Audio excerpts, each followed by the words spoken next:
തുടങ്ങേണ്ടത് സർക്കാർ സംവിധാനങ്ങളിൽ തന്നെയാണെന്ന് ആണ് എൻ്റെ അഭിപ്രായം. അതായത് മോണിറ്റർ ചെയ്യുന്നതും, അതായത് അതിനെ സൂക്ഷ്മമായി നിരീക്ഷിച്ച് അവലോകനം ചെയ്യേണ്ട ഉത്തരവാദിത്വവും സർക്കാർ സംവിധാനങ്ങൾക്ക് തന്നെയാണ്. ഏത് പരിപാടി നടത്തുകയാണെങ്കിലും അത് സ്വകാര്യ വ്യക്തിയുടെ അതാവട്ടെ സർക്കാരിൻ്റേതാവട്ടെ, സർക്കാരിൻ്റെ ഉടമസ്ഥതയിലുള്ള ഒരു സ്ഥലത്ത് വെച്ച് നടത്തുമ്പോൾ, ഈ കലൂർ സ്റ്റേഡിയം എന്ന് പറയുന്നത് സർക്കാരിൻ്റെ ഉടമസ്ഥതയിലുള്ള സ്ഥലമാണ്, അവിടെ പ്രാഥമികമായ ഉത്തരവാദിത്വം ആ സംഘാടകരെ പോലെ തന്നെ ഈ സർക്കാർ സംവിധാനങ്ങൾക്ക് തീർച്ചയായും ഉണ്ട്. അവിടെ എനിക്ക് തോന്നുന്നത് ഈ ശിക്ഷണ നടപടികൾ അതായത് നമ്മളുടെ ഉത്തരവാദിത്വം നമ്മൾ ചെയ്തില്ല എന്നുണ്ടെങ്കിൽ, സംഘാടകരാവട്ടെ വ്യക്തികളാവട്ടെ സർക്കാർ സംവിധാനങ്ങളാവട്ടെ, നമ്മുടെ ഉത്തരവാദിത്വം നിറവേറ്റിയില്ല എങ്കിൽ അതിനുള്ള ശിക്ഷ എന്താണ്, അത് കൃത്യമായി നിർവചിക്കപ്പെടുകയും ആ ശിക്ഷ ഉറപ്പായും ലഭിക്കണം രാഷ്ട്രീയ പരിഗണനകളില്ലാതെ എന്നുള്ളതും നമ്മളൊന്ന് ശ്രദ്ധിച്ചാൽ എനിക്ക് തോന്നുന്ന ഇത്തരം ദുരന്തങ്ങൾ ഒരു വലിയ പരിധി വരെ നമുക്ക് ഒഴിവാക്കാനായിട്ട് സാധിക്കും. ഇപ്പോൾ ഈ പോലീസ് ഇപ്പോൾ കേസ് എടുത്തിട്ടുണ്ട് ഇത് സംഘാടകർക്കെതിരെ, പിന്നെ ഈ ഇവൻറ്റ് മാനേജ്മെൻറ്റ് കമ്മിറ്റിക്കെതിരെ, പിന്നെ അറിയാവുന്ന ഒരുപാട് പേർക്കെതിരെ.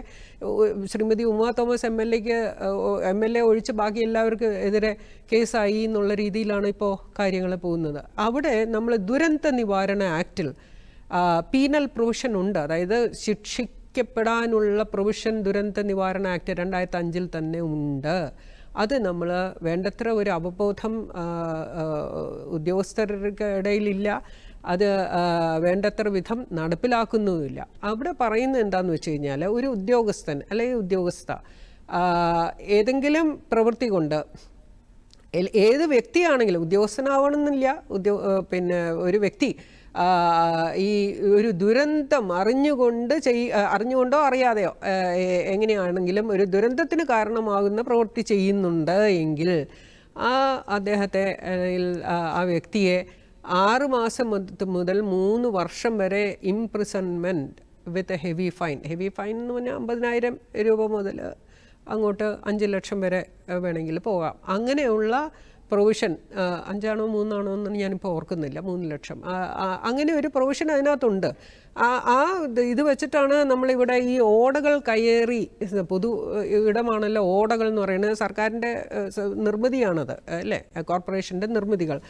അതിനെ കയ്യേറി വെച്ചിട്ടുള്ള വീടുകൾ അല്ലെങ്കിൽ ഹോട്ടലുകൾ അതിനെല്ലാം പൊളിച്ചു മാറ്റിക്കൊണ്ട് ഒരു ഉത്തരവ്, ഓപ്പറേഷൻ അനന്ത എന്ന് പറഞ്ഞിട്ട് ഇടയ്ക്ക് ഒരു കാലത്ത് നമ്മൾ ചെയ്തു വെച്ചു. പിന്നെ ഒരു ഘട്ടമെത്തിയപ്പോൾ അത് നിന്നുപോയി.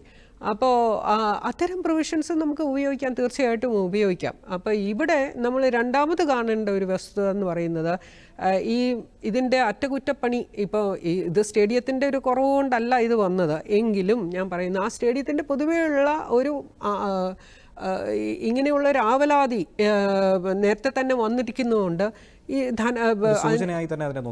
ഇത് സൂചനയായിട്ട് കാണണം. കാരണം ഇനിയും അവിടെ നമ്മുടെ ഇറാഖും ഇന്ത്യയുമായിട്ടുള്ള ഒരു ഫുട്ബോൾ മത്സരം കുറച്ചു കാലം മുമ്പ് അവിടെ നടന്നിരുന്നു. ഏകദേശം 1 ലക്ഷം പേര് അവിടെ പങ്കെടുത്തിരുന്നു. പിന്നെ ഈ സ്റ്റേഡിയത്തിൻ്റെ ഈ ദുർബലാവസ്ഥ പരിഗണിച്ച് ഇത് 35,000 ഒരു 35,000 40,000 ആയിട്ട് സീറ്റിംഗ് കപ്പാസിറ്റി, അത് അത്രയും പേരെ ഉൾക്കൊണ്ടാൽ മതി എന്ന് തീരുമാനിക്കുകയാണ് ചെയ്തത്. ഇതിൻ്റെ അറ്റകുറ്റപ്പണി 2 പ്രാവശ്യം ചെയ്തിട്ടുള്ളൂ 1996 ശേഷം എന്ന് പറഞ്ഞു. ഇതിനുള്ള പൈസ കണ്ടെത്താൻ അവർക്ക് സാധിക്കുന്നില്ല GCDAക്ക്. അപ്പോൾ അവരുടെ തന്നെ റിപ്പോർട്ടുണ്ട്. അതുകൊണ്ട് അവിടെ ആ സ്റ്റേഡിയത്തിനകത്ത് ഒരുപാട് കടകളുണ്ട്. ആ കടകളിൽ നിന്ന് കിട്ടുന്ന വരുമാനം കൊണ്ടാണ് ഇതിൻ്റെ ബാക്കി കാര്യങ്ങളൊക്കെ നടന്നു പോകുന്നതെന്നാണ് GCDA പറഞ്ഞതായിട്ടുള്ളൊരു സ്റ്റേറ്റ്മെൻറ്റ് കണ്ടത്.